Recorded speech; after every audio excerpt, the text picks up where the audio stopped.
حضرت سلیمان علیہ السلام نے اپنے لشکر پر نظر ڈالی، ایک پرندہ غائب نظر آیا۔ قرآن کہتا ہے وَتَفَقَّدَ الطَّيْرَ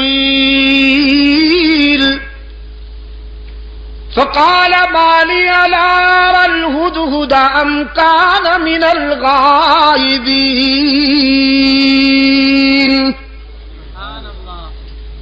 حضرت سلیمان علیہ السلام نے ایک پرندے کو غائب پایا، فرمانے لگے کیا بات ہے، مجھے ہدہد نظر نہیں آ رہا، ذرا دیکھو لشکر کے کسی کونے میں چھپا بیٹھا ہے یا پھر میری اجازت کے بغیر کہیں چلا گیا ہے، تلاش کرو۔ یہ ہدہد جانتے ہیں آپ؟ جی کیا فرمایا؟ اچھا ملا چرگت، تمہارے صدقے جاؤں، یہ کب سے ملا بن گیا بھائی؟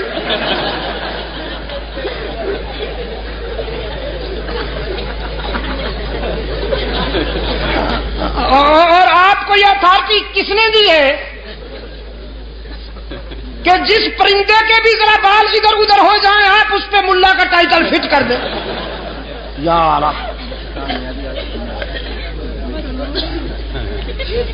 چلو پھر بھی گوارا ہے، اچھا پرندہ ہے، بڑا خوش نصیب پرندہ ہے، قرآن میں جس کا تذکرہ فخریہ انداز میں آیا ہے۔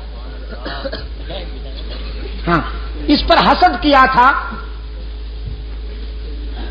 کوے نے۔ حضرت سلیمان علیہ السلام نے جب اس ہدہد سے پوچھا کہ تمہارے اندر کون سی خوبی ہے، اللہ نے تمہیں کون سی خوبی عطا کی ہے،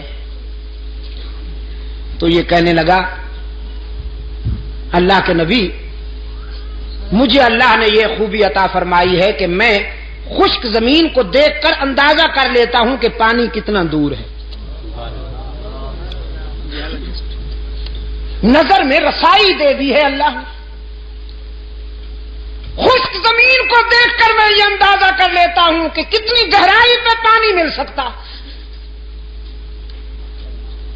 حضرت سلیمان علیہ السلام نے فرمایا بھی تم تو بڑے کام کے ہو، ہمیں ویرانوں میں اور صحراؤں میں سفر کرنا ہوتا ہے، تو ہم کیوں نہ تمہاری اس استعداد سے کام لیں، اس صلاحیت سے کام لیں، بس تم ہمارے ساتھ رہا کرو، ہمارے ہم سفر رہا کرو، تاکہ ہم تیری اس خداداد صلاحیت سے کام لے سکیں۔ اللہ کے نبی نے ہدہد کو اپنا مقرب بنا لیا، اپنا ہم سفر بنا لیا، کوے میاں سے برداشت نہ ہوا۔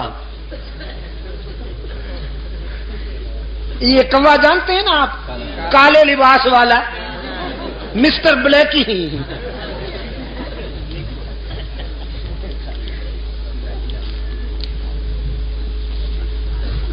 اس جنس سے ایسے فیصلے برداشت نہیں ہوا کرتے۔ اللہ کے رسول صلی اللہ علیہ وسلم نے صدیق اکبر کو اپنے پہلو میں سلا لیا، کبو کو برداشت ہوا نہیں ہوا، بڑی سخت تکلیف ہے بیچاروں کو۔ استغاثہ دائر کر دیا کوے نے ہدہد کے خلاف،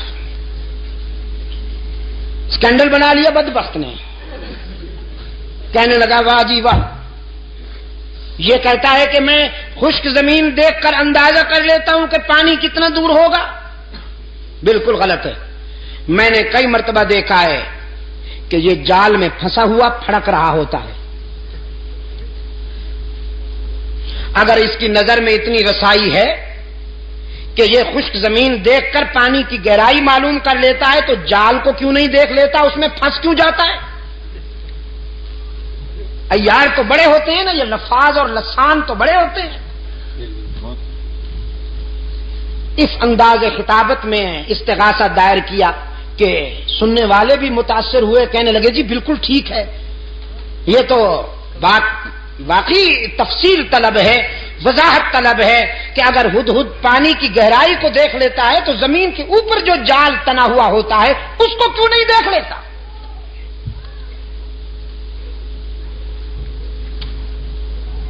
حضرت سلیمان علیہ الصلوۃ والسلام کی عدالت میں طلبی ہو گئی ہدہد کی. کوا بھی برادری سمیت آ پہنچا.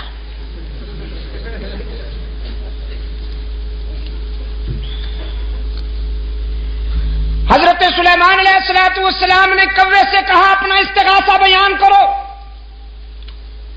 اس نے وہ کہانی پھر دوہرا دی کہ جناب یہ کہتا ہے میں زمین کو دیکھتا ہوں تو اندازہ کر لیتا ہوں پانی کتنا دور ہے، جبکہ یہ زمین کے اوپر والے جال کو نہیں دیکھ سکتا، اس میں پھنس جاتا ہے، تو اس کا یہ دعویٰ غلط ہے، خلافت اس کو نہیں ہمیں ملنی چاہیے.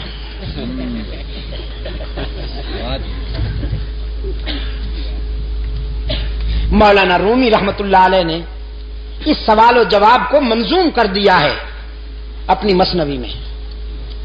مجھے افسوس ہے کہ وہ پوری تو مجھے نہیں آتی، ایک دو شعر حافظے میں رہ گئے ہیں، وہ عرض کر دیتا ہوں.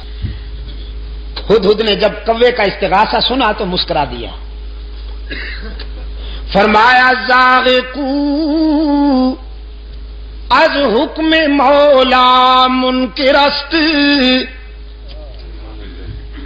زاغقو کیوں زاغقو از حکم مولا منکرست، 100,000 عقل دارد کافرست.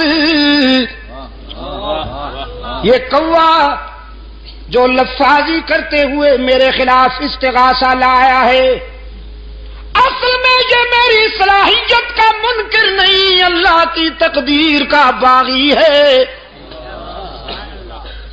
وہ جو جال تنا ہوا ہوتا ہے جس میں میں پھنس جاتا ہوں، وہ میری نظر کی کمزوری نہیں ہوتی، تقدیر کی بالا دستی ہوتی ہے. من ببینم دام را اندر ہوا،